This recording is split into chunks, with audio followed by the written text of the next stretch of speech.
আমার ছেলে যদি কোনো বক্তব্যে বলে থাকে যে আল্লাহ সত্তাগতভাবে কোনো স্থানে অথবা আরশে আছেন, আল্লাহ সত্তাগতভাবে আরশে।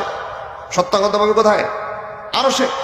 আমার ছেলে যদি কোনো বক্তব্যে বলে থাকে যে আল্লাহ সত্তাগতভাবে কোনো স্থানে অথবা আরশে আছেন, তাহলে আমার আশঙ্কা হয় সে বর্তমান সময়ের চরম ফিতনাবাজ লামাযাবিদের খপ্পরে পড়ে বলেছে। তাই আপনার মতো আরও বিভিন্ন জনের মুখে শুনে আমি তাকে সতর্ক করেছি যে এইটা আহলে সুন্নাত ওয়াল জামাতের মতবাদ নয়, এটা মুশাব্বিহা মুজাসসিমাদের ভ্রান্ত মতবাদ। কাজেই তুমি যদি না বুঝে এই বক্তব্য দিয়ে থাকো, তাহলে এই বক্তব্য প্রত্যাহার করে তওবা করে আহলে সুন্নাত ওয়াল জামাতের মতবাদে ফিরে আসো। আপনাদেরকে অনুরোধ করে বলবো, তাকে এই কথা বলুন যে তোমার এই বক্তব্য আহলে সুন্নাত ওয়াল জামাতের পক্ষে নয়, এটা মুজাসসিমাদের মুশাব্বিহাদের ভ্রান্ত মতবাদের পক্ষে।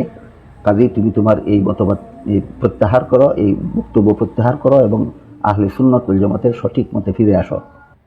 অগত্যা আল্লাহ না করুন, আমিও সতর্ক করি, আপনারাও সতর্ক করার পরে যদি এই ভ্রান্ত মতবাদ থেকে ফিরে না আসে, তাহলে আপনারা যারা আমার এবং হক্কানি উলামায়ে কেরামের এই দিক নির্দেশন অনুপাতে যারা হক পথে চলেন, হক আকীদা পোষণ করেন, হক পথে চলতে চান, আমি আপনাদেরকে বলবো যে কামরুল ইসলাম যদি তার ভ্রান্ত মতবাদ থেকে ফিরে না আসে, তাহলে আপনারা তার অনুসরণ করবেন না, সে পথভ্রষ্ট।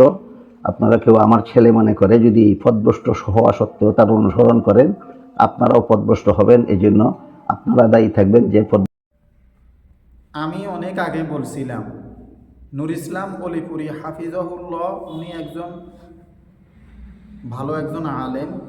ওনার ছেলে কামরুল ইসলাম অলিপুরির ব্যাপারে আমি অনেক জায়গায় বলছিলাম, আমার জুমার মসজিদেও বলছিলাম, আমি অনেক মানুষকে বলছিলাম কামরুল ইসলাম অলিপুরি অর্থাৎ নূর ইসলাম অলিপুরি হাফিজাহুল্লাহর ছেলে গোমরার পথে হাঁটতেছেন। ফাদল্লু ও আদল্লু, সে নিজেও গোমরা হচ্ছেন, তার অনুসারীদেরকেও গোমরা করতেছেন।